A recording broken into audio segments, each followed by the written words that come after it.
حکم طاغوتا را نسبت به حکم رسول الله صلی الله علیه و سلم چی میکنه؟ برتریت میکنه. طاغوت چی است؟ طاغوت، بعضی طاغوتا کی هستن؟ اول طاغوت کسی است که قانون ضد شریعت الله میسازه و مردم به او دعوت میکنه.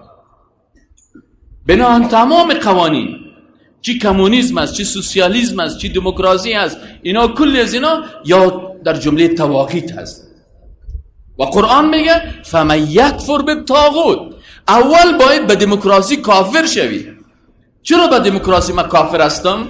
به خاطر ازی که در دموکراسی چی میگه؟ حکومت مردم توسط مردم برای مردم. کو که الله اینجا است در دموکراسی، سگو در تعریفش اگه کلمه الله میامد به افتیمان صحیح است. میگه نه، حکومت مردم توسط مردم برای کی؟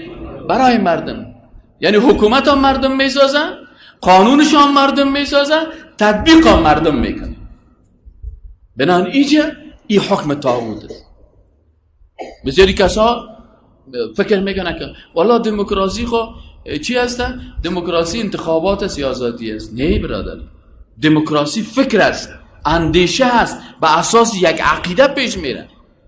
من دموکراسی رو در هندوستان فهمیدم، من دموکراسی رو در اروپا فهمیدم.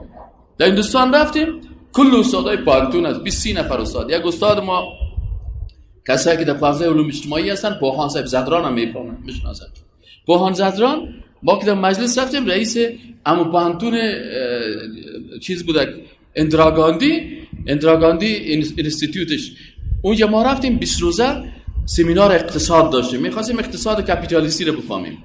همین رئیس پانتون ما رو میمان کرد. پوهان صاحب زدران برازی گفت که پروفسور ما یک پیشنهاد داریم. گفت چی پیشنهاد داریم؟ گفت شما همیشه در میمانیاتون اونجا یک میز شراب ماندگی است.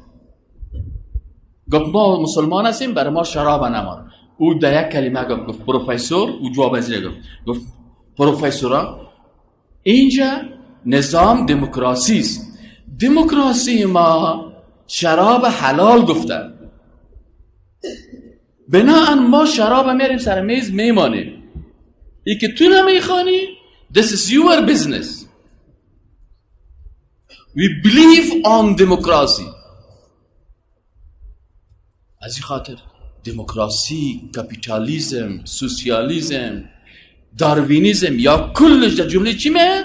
در جمله طواغیت میه.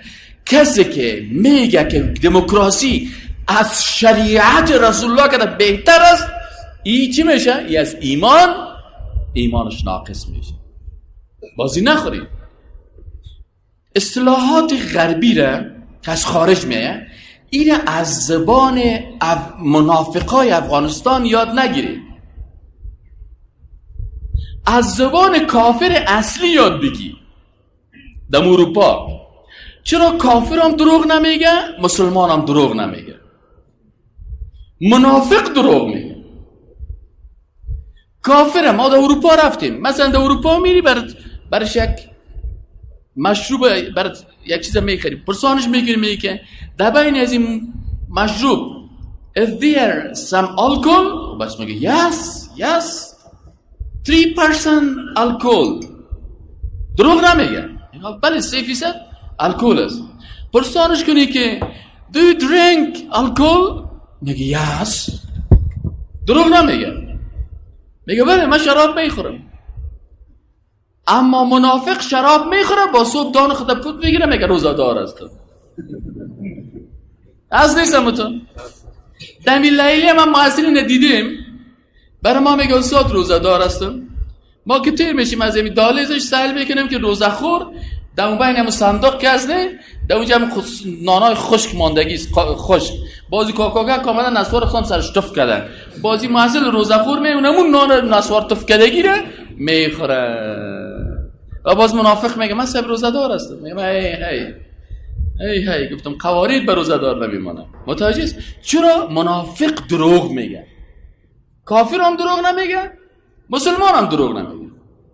ما را کس گردن ما را بزنه، من رو بگم ما دموکراسی را، با دموکراسی ما کافر هستیم. ما این دموکراسی طاغوت است، پلورالیسم طاغوت است، کمونیسم طاغوت است، سکولاریسم طاغوت است. چرا کلش قوانینش ضد چی است؟ ضد شریعت الله است. میکشی اهلا و سهلا. میمانی نمی قسم هستی، این نمی قسم هستی. اگر میمانی نمی قسم اینه که ما گزاره میکنی این هستیم. اگر میگی میکشی اهلا و سهلا بگی بکش. باز منتها در روز قیامت و در سر قنطره باز گیرید کردم، باز از زدن کرده دواندن زیاد میکنه. میگه کلا دعده ورده کلا دعبا خیر دعده جانه ننش پده تا ورد خود سوارش ما بیا دعبا ورد جسو بیا با او گوری. باز سوار روز قیامت وقتی که باز سر تو خم میباشن مالک یوم الدین. چرا یوم الدین میگن؟ به خاطر که روزی کی است؟ روز دینداراست. بیدینا کلی چی میباشن؟ خم میباشن. دیگه از نواقع